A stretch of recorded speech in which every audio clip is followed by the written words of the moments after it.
Chapitre 26. Comment le conte prit fin d'une manière absolument inattendue et inattendable. Papa m'a dit, fils, rends-moi fier, deviens libellule, dédé passe, mon gueule fier. Tommy n'en croyait pas ses yeux. Michel lui faisait face. Enfin, ce n'était pas vraiment Michel tel qu'il l'avait connu, c'était un peu plus que Michel. Celle-ci avait désormais, en plus de son nouvel œil, une paire d'ailes mécaniques accrochées à un corps énorme. Sur les ailes, des lames tranchantes étaient visibles, sûrement ce qui l'avait blessé. Encore toi ? Oui, je suis de retour et en amélioré. Tu as voulu me nuire, mais grâce à l'aide des Chinois, j'ai survécu et je suis désormais bien plus forte qu'avant. Les Chinois ? Oui, ce sont eux qui, en cachette, m'aidaient à avoir ce nouveau corps. En retour, je leur ai donné la liberté qu'ils voulaient. Tu veux dire que... Oui, tes amis, les esclavagistes, ne sont plus de ce monde. Je m'en suis assuré. Ce n'était pas spécialement mes amis. Tous les humains sont amis. Si seulement. Alors qu'il parlait, Tommy remarqua que Daniel avait étrangement disparu. En baladant son regard, il trouva son baluchon juste à côté de Michel. Quelque chose était à tenter. Mais, malgré tout, il était effrayé. Il était effrayé déjà à cause du sang qui s'échappait de sa plaie, et puis surtout, parce qu'il ne gardait pas un bon souvenir de leur dernière rencontre, et qu'il ne voulait pas faire l'expérience de la mort une seconde fois. Cependant, un conte en bonne et due forme se termine généralement par un combat épique. Peut-être était-ce cela, tout simplement. Alors, par cette pensée, Tommy conservait un peu de sang-froid. Tu veux encore me tuer, je suppose ? Absolument. Rien n'a changé depuis notre précédente rencontre. Enfin, si. Il faut admettre que j'ai maintenant encore plus envie de te tuer, étrangement. Ah, vraiment ? Et après, c'est toute cette montgolfière que je détruirai. Et après, c'est au monde entier que je... Tommy profita de ce que Michel s'extasiait de ses dessins pour se jeter sur son baluchon. Aussi vite qu'il le pouvait, ses mains dérapaient sur les roses, s'écorchaient contre leurs épines, mais il parvint à y accéder et à en sortir le revolver. Aussitôt, il le leva, visa et fit feu. Mais rien ne se produisit. L'arme était vide. Tommy était là, à genoux, par terre, en sang, désespéré. De l'autre côté, Michel était immobile de surprise. Tu as encore essayé de me tuer. La première fois n'avait pas suffi à te convaincre de mon invisibilité. Tu crois vraiment faire le poids? Tu croyais que, comme dans les histoires, la dernière balle serait la bonne?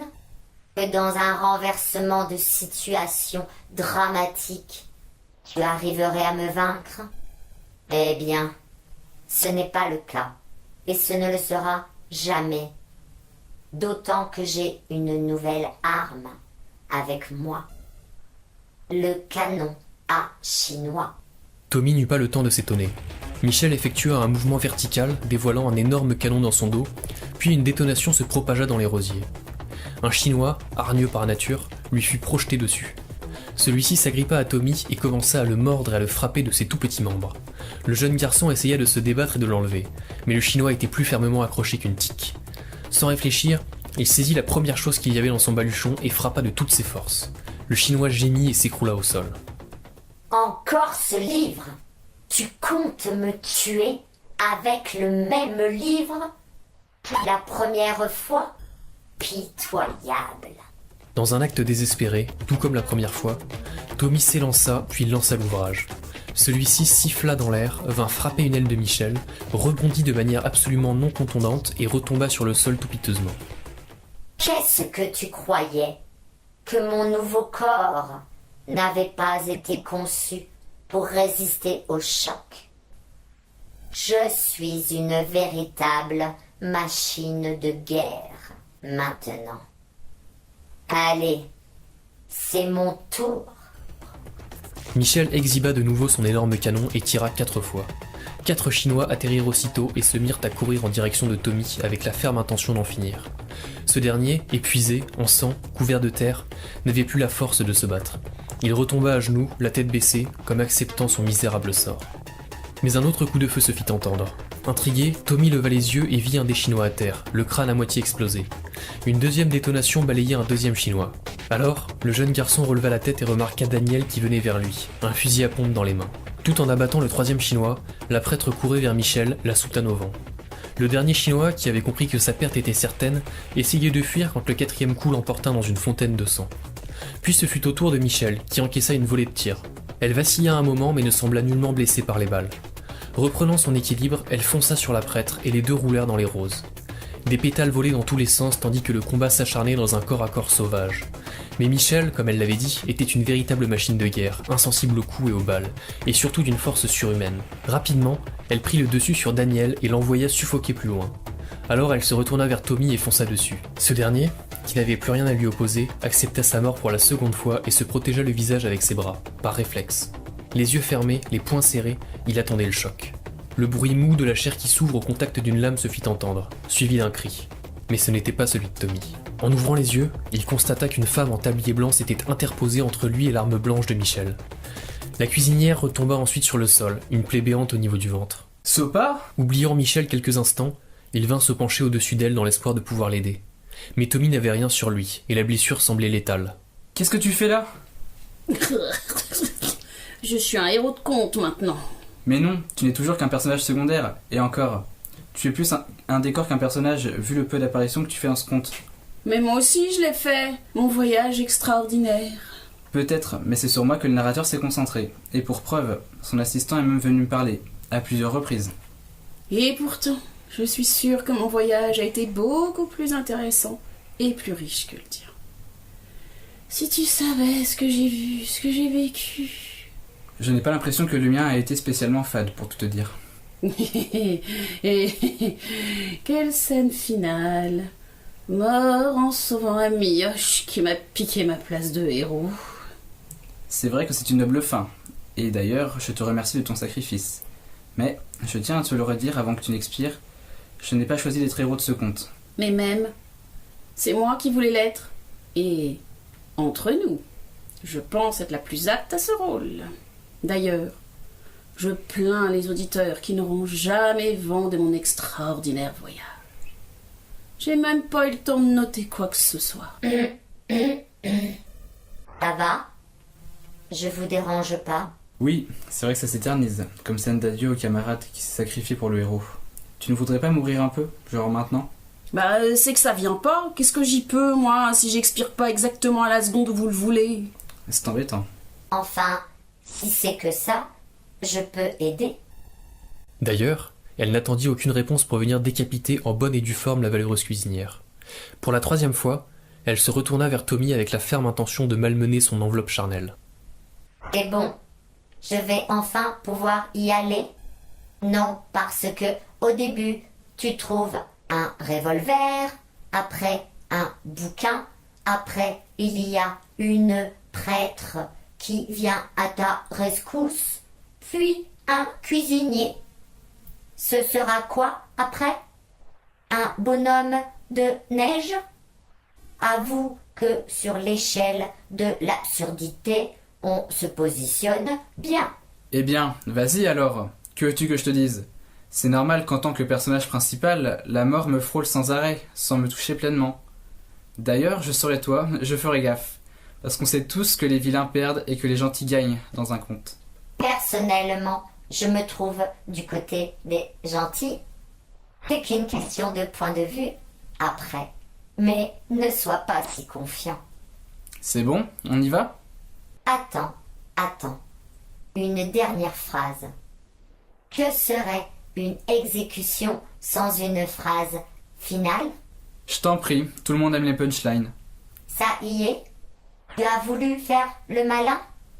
Mais c'est fini pour toi. Fini. C'est ça ta dernière phrase. Ça annule le côté dramatique plus qu'autre chose, je trouve. Et alors? Moi, je la trouve très bien, ma dernière phrase. Dans le rôle du robot fou, elle correspond bien. Enfin, trêve de sottises. Michel souleva ses énormes lames dans les airs et, alors que tout semblait perdu, un ultime coup de théâtre improbable intervint. La plateforme se mit à trembler. Petit à petit, une rose gigantesque fit son apparition tout à côté de l'église. Qu'est-ce que c'est que ce truc? Ce fut là les dernières paroles qui purent être prononcées avant que la montgolfière n'explose. Mais cela, il nous faut maintenant l'expliquer.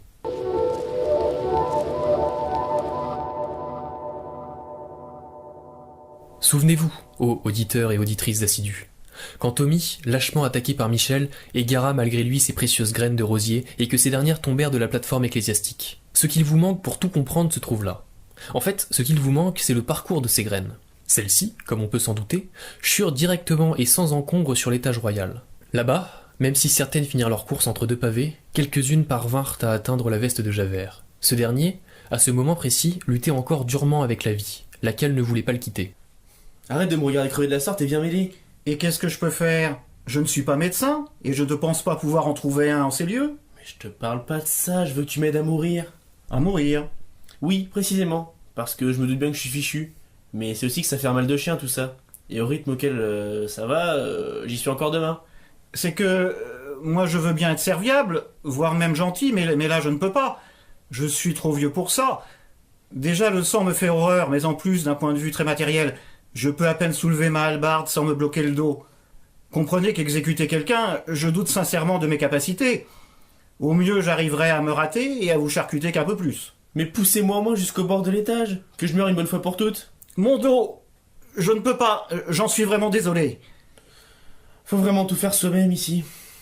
C'est ainsi que Javert décida de se traîner jusqu'au ciel, doucement mais sûrement, laissant un peu de son sang sur son chemin tel un petit poussé morbide.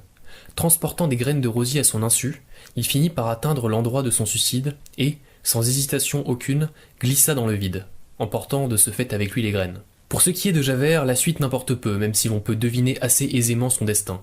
Un arrêt cardiaque salvateur ou la tête éclatée sur un gros rocher, ou encore noyé dans l'océan, au choix.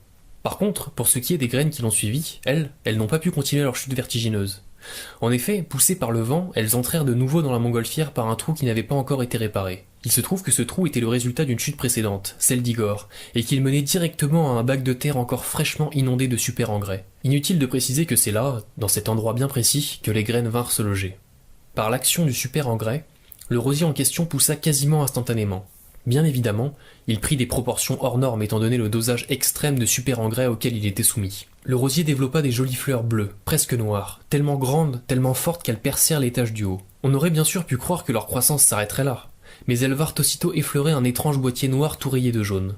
Leurs épines frottèrent et ouvrirent la batterie, laquelle leur transmit une telle quantité d'énergie que leur développement continua, perçant les étages les uns après les autres. Passant chez les sœurs Huss, les roses noires bousculèrent l'atelier de feu le docteur Knut et renversèrent sa solution à base de nitroglycérine, laquelle nourrit leurs pétales et gonfla leur sève. Là encore, en arrivant chez Océane, on aurait pu croire à la fin de leur croissance, mais, dès lors, tous les réservoirs d'eau de la montgolfière se déversèrent le long des tiges, jusqu'aux racines qu'ils nourrirent et auxquelles ils donnèrent une nouvelle impulsion. C'est ainsi que les roses montèrent encore, jusqu'au Sénat, jusqu'au roi, jusqu'à l'église. Et comment ces fleurs mortelles explosèrent? Leurs racines. Leurs racines, toujours en quête d'énergie à puiser, s'enfoncèrent jusqu'aux cuisines, puis jusqu'au foyer de la montgolfière. Alors là, tout s'enflamma, tout remonta comme une mèche le long des tiges, et surtout, tout s'embrasa au niveau des fleurs toutes prêtes à éclater. C'est ainsi qu'en l'espace d'un instant, toute une micro-société explosa.